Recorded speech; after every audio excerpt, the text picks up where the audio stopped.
Hello dear friends, myself Neil Soni and I am from Civil Engineering Department and SRI Vadasma Engineering College.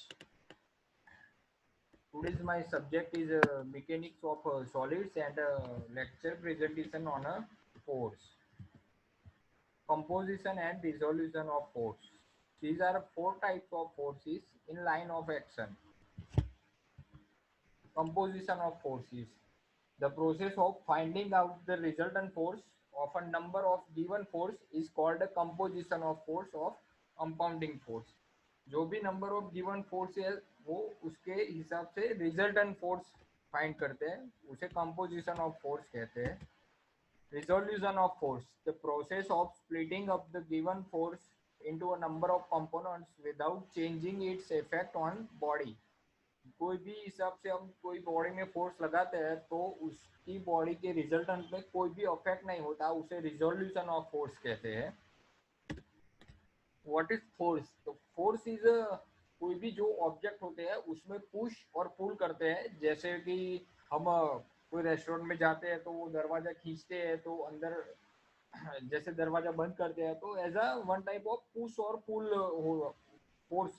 जैसे ही हम push करते हैं वैसे ही force में ऐसा होता है. कॉन्टैक्ट फोर्स और फील्ड फोर्स, ये टू टाइप्स के फोर्स है. जो two objects are in contact which other causing a force. Example as a spring is contact force. Force is induced by two objects that are not touching, that electrostatic forces और magnetism gravity.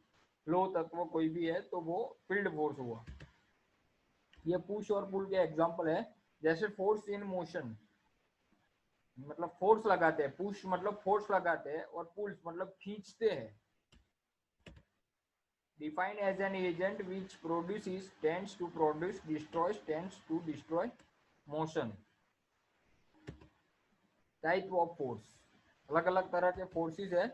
Air resistance force है, applied force है, spring force है, frictional force, gravitational force, electrical force, normal force, magnetic force. हर तरह के अलग अलग type के फोर्सेस है. उसकी इफेक्ट क्या होगी? तो it may change the motion of body. If a body is at rest the force may set in the motion. If the body is already in motion the force may accelerate it. It may retard the motion of the body. It may retard the force already acting on a body, thus bringing it to rest or in equilibrium. It may give rise to internal stress. कोई भी body का internal stress है वो increase होगा. Characteristic: magnitude of the force, the direction of the line along which the force, it is known as the action line of force, nature of the force is push or pull condition, the point at which the force act on the body. ये सब characteristics है. जैसे कि हम force मतलब जो push और पुल करते हैं कोई भी बॉडी को, उसे फोर्स कहते हैं. Transmissibility of force: if a force that act at any point on a rigid body, it may also be considered to act at other point on line of action provided this point is rigidly connected. जो भी body के हिसाब से connected रहते हैं forces, उसे transmissibility of force कहते हैं. ये प्रिंसिपल ऑफ ट्रांसमिसिबिलिटी है जिसकी पॉइंट ऑफ एप्लीकेशन है. एक बॉक्स पे ए और बी पॉइंट दिया है, दोनों तरफ से पी फोर्स लगते हैं. जैसे पी से ए तरफ जाते हैं और पी से बी तरफ जाते हैं तो सेम इफेक्ट, कोई भी कुछ भी नुकसान नहीं है. इसे प्रिंसिपल ऑफ ट्रांसमिसिबिलिटी कहते हैं. State that the force acting on a rigid body at different points along the forces line of action will produce the same effect on the body. Collinear force, force system में कई तरह के force होते हैं. को means same और linear means एक ही line में एक भी फोर्स रहते हैं, उसे कोलिनियर फोर्स कहते हैं.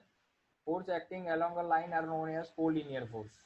Coplanar force, co means same and planar means along a plane. Thus force acting along a plane, जो प्लेन के हिसाब से फोर्स लगते हैं उसे कोप्लानर फोर्स कहते हैं.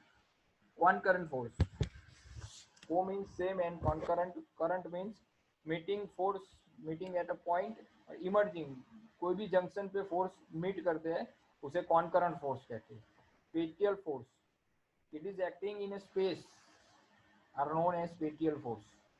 Non concurrent force, force not meeting at a point, एक एक भी पॉइंट पे, एक पॉइंट या एक जंक्शन पे ये फोर्स नहीं मिलते, not meeting at any point or junction, it is known as non concurrent force.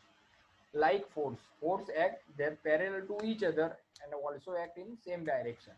Unlike में भी वैसा ही होता है, force that act parallel to each other, parallel तो होते ही है दोनों में, मतलब don't act, intersect नहीं करते सेम डायरेक्शन में.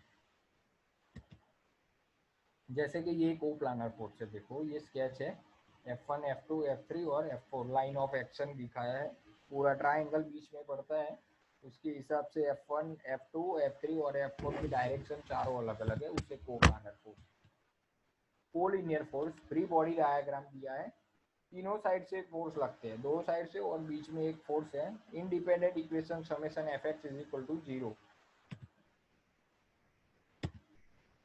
ये देखो कोप्लानर कोलिनियर कोप्लानर, जैसे डेफिनेशन में हमने लिखा, मान लो कि ये सेम लाइन में पड़ा है और सेम डायरेक्शन में नहीं है, सेम प्लेन में है या सेम डायरेक्शन में नहीं है, सेम प्लेन में है और सेम ही डायरेक्शन में है, वैसे 6 तरह के ये स्केचेस है. देखो coplanar collinear, coplanar concurrent, coplanar non concurrent, coplanar parallel forces, non coplanar concurrent forces, non concurrent non parallel forces. Like forces, unlike parallel forces. Two parallel forces which are acting in the same direction are known as like parallel forces. दो parallel force है वो same ही direction में जाते हैं, जैसे कि ये F1 और F2 एक बॉडी में से स्टार्टिंग और एंडिंग पॉइंट में, उसे टू लाइक पैरेलल फोर्सेस कहते हैं. The magnitude of force may be equal और अनइक्वल, वो इक्वल भी होते हैं और अनइक्वल भी होते हैं. Unlike parallel force, two parallel force which are acting in the opposite direction are known as unparalleled forces. एक F2 फोर्स है वो अपवर्ड में जाते हैं और F1 है वो डाउनवर्ड में, मतलब उनकी डायरेक्शन चेंज है, different direction. The magnitude of a force may be equal और unequal. Resultant force, resultant force क्या है होता है, summation P Q square plus Q R square is equal to R square. R, R मतलब components of force या resultant force. तीनों number of force लिए P Q and R, जैसे कि पार्टिकल में पॉसिबल होता है वैसे.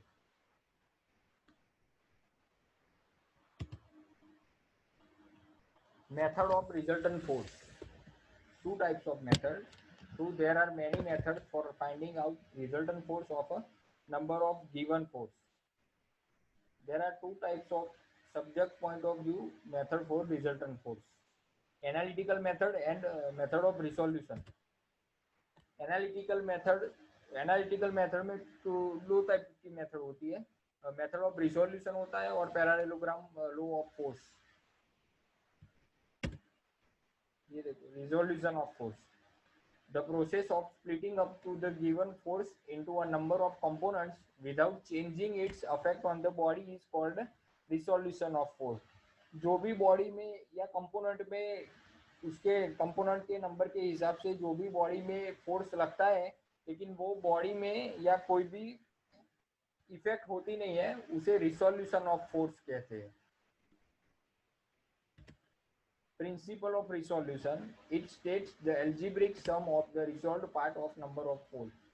Algebraic number of force, it is called a principle of resolution, equal to be resolved part of the resultant in the same direction. उसके force होते हैं वो रिजल्टेंट के सेम डायरेक्शन में होते हैं. यहाँ पे मैं मेरा फोर्स का प्रेजेंटेशन कंप्लीट करता हूँ. अगर आपको ये मेरा यूट्यूब वीडियो पसंद आए तो आप लाइक करिए, शेयर करिए और सब्सक्राइब करिए. Thank you all dear faculties and all students.